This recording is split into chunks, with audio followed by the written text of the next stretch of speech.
You remember how Samurai Champloo got us ready for some samurai jacktion? Yeah, well, we've got some more waiting for you right now, buds, because Samurai 7 is chock full of it. I am Gibson Shamar from Hikati Media, and I welcome you to the Samurai 7 talk.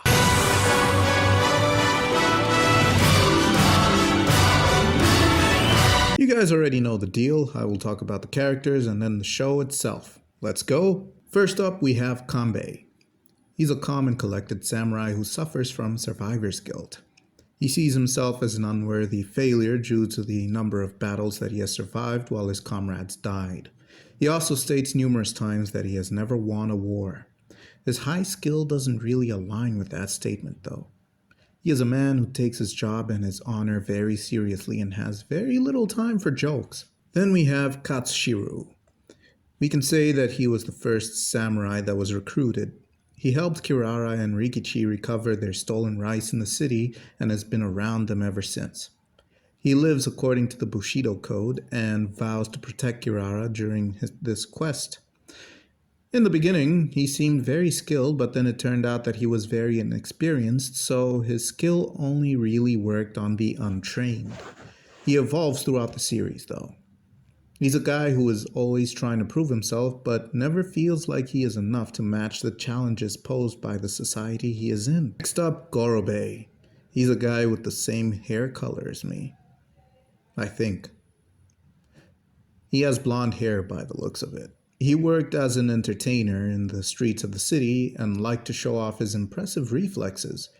He was a veteran of the war that preceded the show, which led to the status quo we see the show set in. He has some sort of phobia when it comes to injuries. He is also very highly concerned in fights when he is almost injured or when he suffers a minor injury. He was a fun guy, the life of the party, but also wise in his way. Shichiroji, aka Momotaro. This guy was an interesting one. His left arm is robotic. He fought closely to Kanbei when they were at war and was often referred to as Kanbei's old wife in Japanese and mate in English. Yeah, it's a weird thing to call him. He wasn't like that. He was hooking up with a very fine lady who ran a sort of hotel.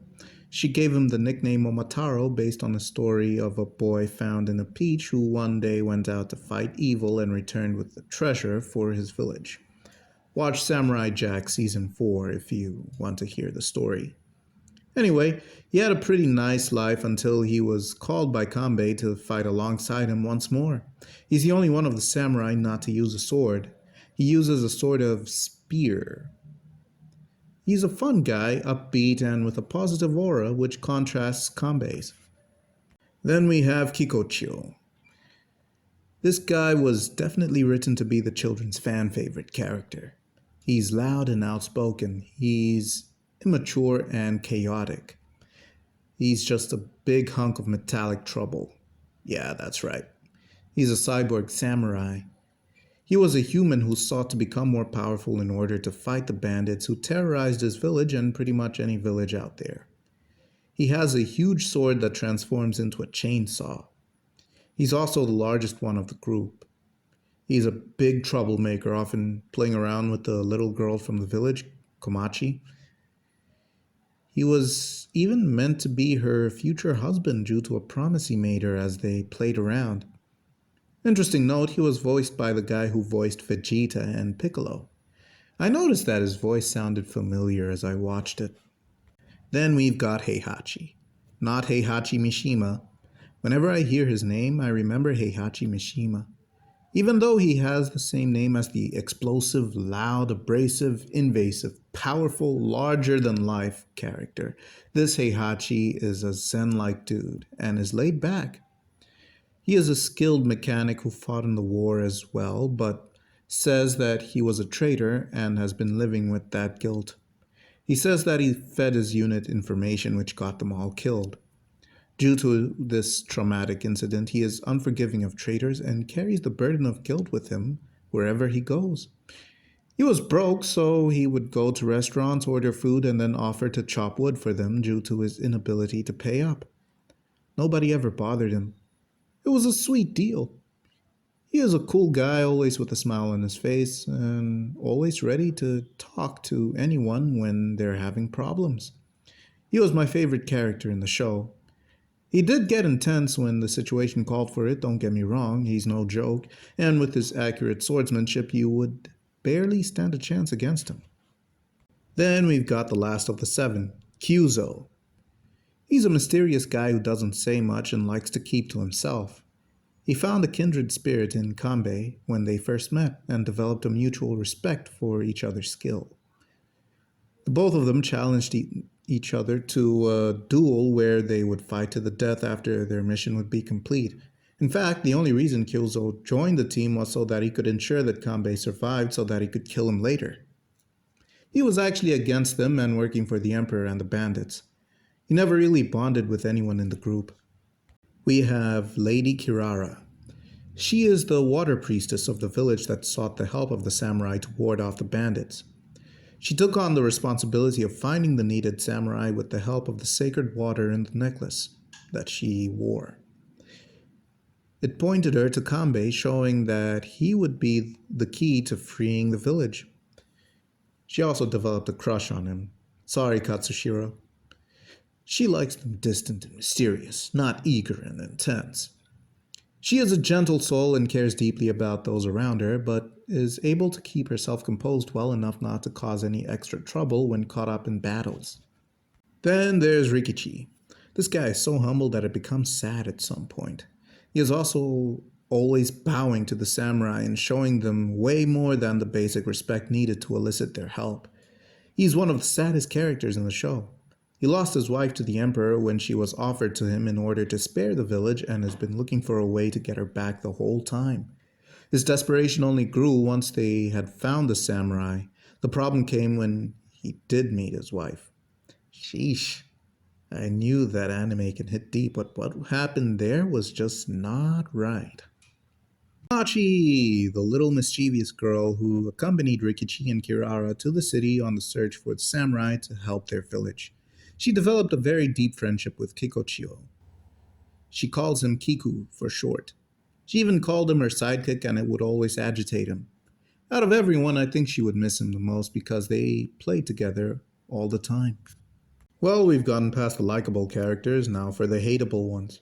There's Monzo. This guy was really ugly and had buck teeth and a pointed head. He was always complaining and getting in the way of progress being made in order to help the village that he lived in. The very village that he lived in. He was against everything that was being done and went as far as trying to give the samurai up to the bandits, which led to a situation that brought the bandits to the village quicker than anticipated. Man, I really hated this guy during the show, and even up to now, I don't forgive his stupidity.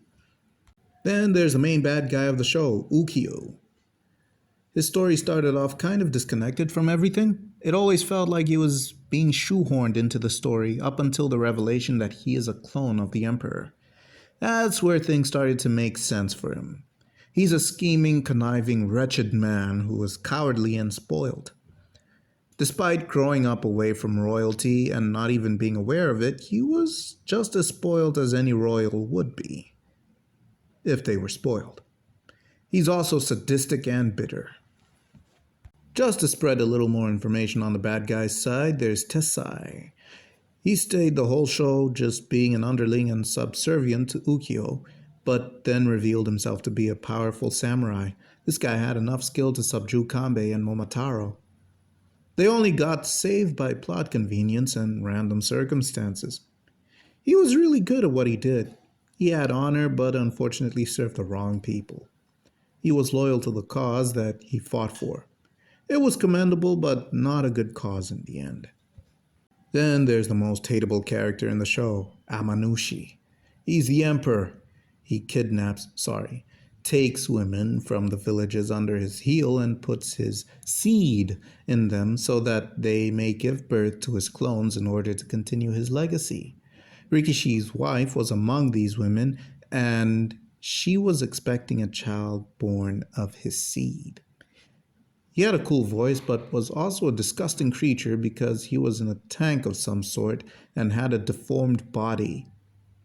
In fact, his voice wasn't even his voice, it was a mechanized voice. We don't know what his actual voice sounds like. He rules from within the tank and is highly respected among his subjects, even if it is confusing why they do so if he's completely helpless. And finally, we have Sanai. She's Rikishi's wife and was taken by the Emperor.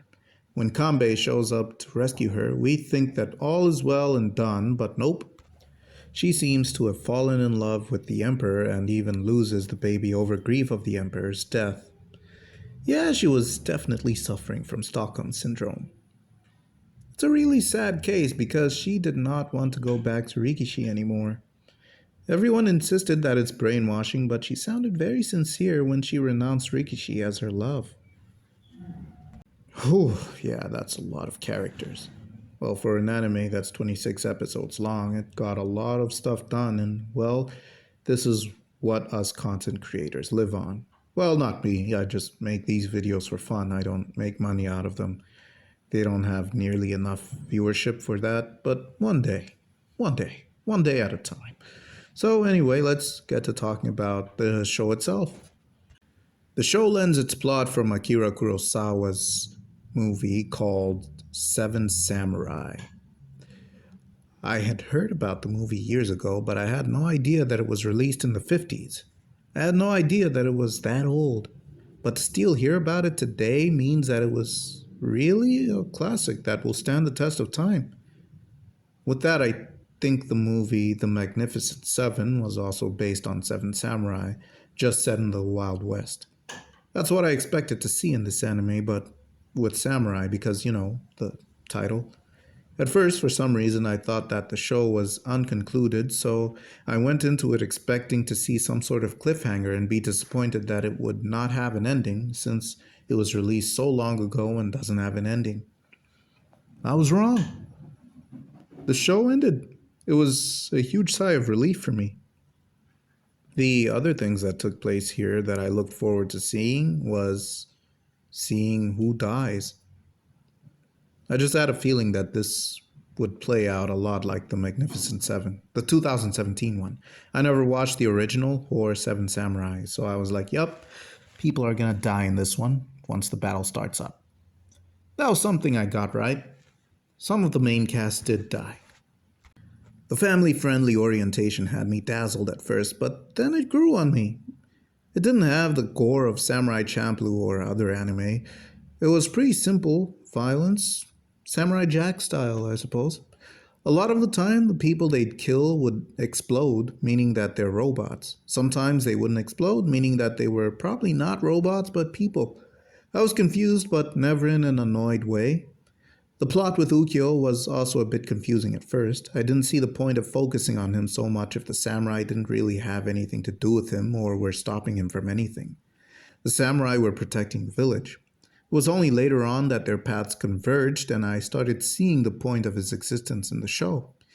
This guy was basically what they tried to make Rei be in this movie. And the Emperor dude is some disfigured, deformed abomination who is on permanent life support but alive. I thought that he wanted to transfer his mind and spirit into the clones that he makes when kidnapping women, so that in a way he can somehow return and live forever. But it wasn't the case. He was just making heirs and seeing who was most worthy to take the throne after his passing.